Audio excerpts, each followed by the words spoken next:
Hello friends, आप सभी का फिर से एक नए वीडियो पे स्वागत है। मैं आपको आज फ्यूचर परफेक्ट टेंस बताने वाला हूँ।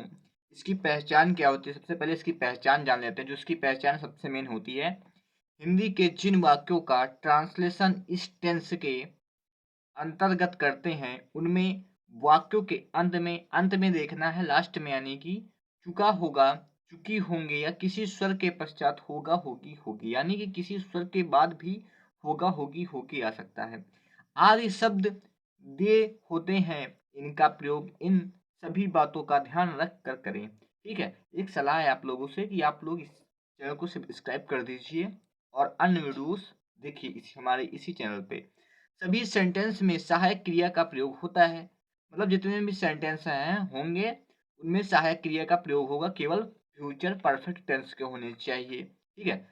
आई एवं वी के साथ हेल्पिंग वर्ब शैल हैव तथा शेष सभी कर्ताओं के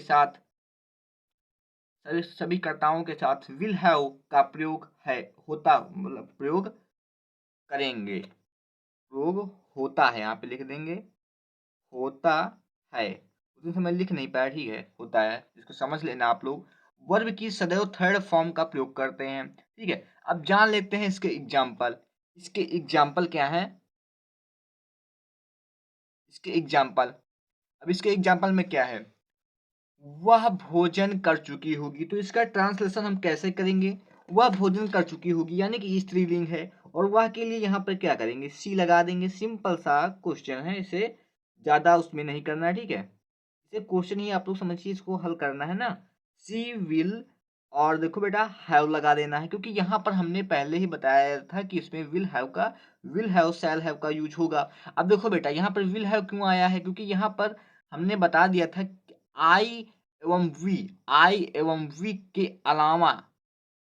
वी के अलावा कोई भी आएगा तो वहां पर विल हैव का यूज करेंगे। देखो यहाँ पर सी आ गया, इसीलिए विल हैव का यूज कर दिया। अगर यहाँ पर आई आ जाता तो यहाँ पर हम शैल हैव का प्रयोग करते। ठीक है। तो चलिए इसको अब आगे करते हैं। EATEN, eaten. ईटन क्या है? ईटन क्या है आप लोग बताइए, क्योंकि यहाँ पर दिया हुआ है थर्ड फॉर्म का प्रयोग करना है। ठीक है। तो थर्ड फॉर्म क्या होती है? ईट होती है फर्स्ट फॉर्म, और थर्ड फॉर्म होती है ईटन। ठीक है। द फूड कर देना है।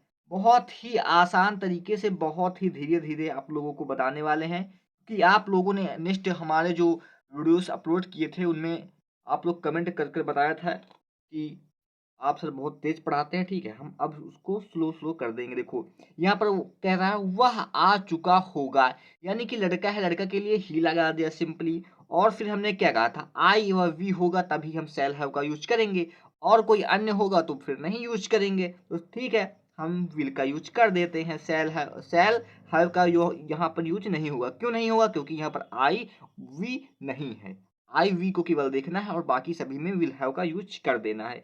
यही चीज मैं आप लोगों को बार बार इसीलिए बता रहा हूँ, क्योंकि आप लोग को दिमाग में बस यही बैठ जाए पूरे की पूरा तरह से। ठीक है। अब यहाँ पर है मैं रूस जा चुका होऊंगा। इसका ट्रांसलेशन कैसे करेंगे हम? ठीक है। इसको बहुत ही आसान तरीके से करेंगे। देखो बेटा, यहाँ पर आई कर दिया तो हमने बताया था आई एवं वी के साथ शैल हैव का यूज करेंगे। तो सिंपल सा है, यहाँ पर शैल हैव का यूज कर देना है। आप लोगों को ट्रांसलेशन करते समय बिल्कुल भी डरना नहीं है बेटा। आप लोगों कोशिश करेंगे तो हो जाएगा। ठीक है। बहुत आसान होता है। और देखो बेटा, गो की क्या होती है? गॉन होती है। अब गॉन कहाँ से है? क्योंकि जाना, जाना एक वर्ब है। ठीक है। गॉन होती है गॉन टू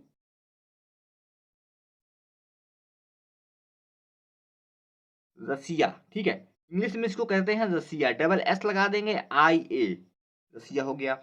अब इसका नेगेटिव सेंटेंस क्या है इसको जान लेते हैं। जीतू बाजार नहीं जा चुकी होगी। इसका ट्रांसलेशन कहते कैसे करेंगे? पहले लिखेंगे जीतू, लिख लिया। जीतू फिर करेंगे विल। क्यों विल करेंगे? क्योंकि यहाँ पर नाउन है और IV नहीं आया है। ठीक है। Will have. अब इसके बाद करेंगे क्या? नॉट का प्रयोग कर देंगे। ठीक है। सभी में करना, जैसे निगेटिव सेंटेंस आएंगे ना, तो सभी में नॉट का प्रयोग इसी पर, पहले विल हैव लिख देंगे फिर नॉट लगा देंगे। इसी प्रकार से सभी को करना है। ठीक है। Gone to market. अब देखो यहाँ पर थर्ड फॉर्म है भाई, MARKET, मार्केट हो गया। अब देखो बेटा यहाँ पर हम इस पुस्तक को नहीं पढ़ चुके होंगे, तो इसका ट्रांसलेशन हम कैसे करेंगे? पहले कर देंगे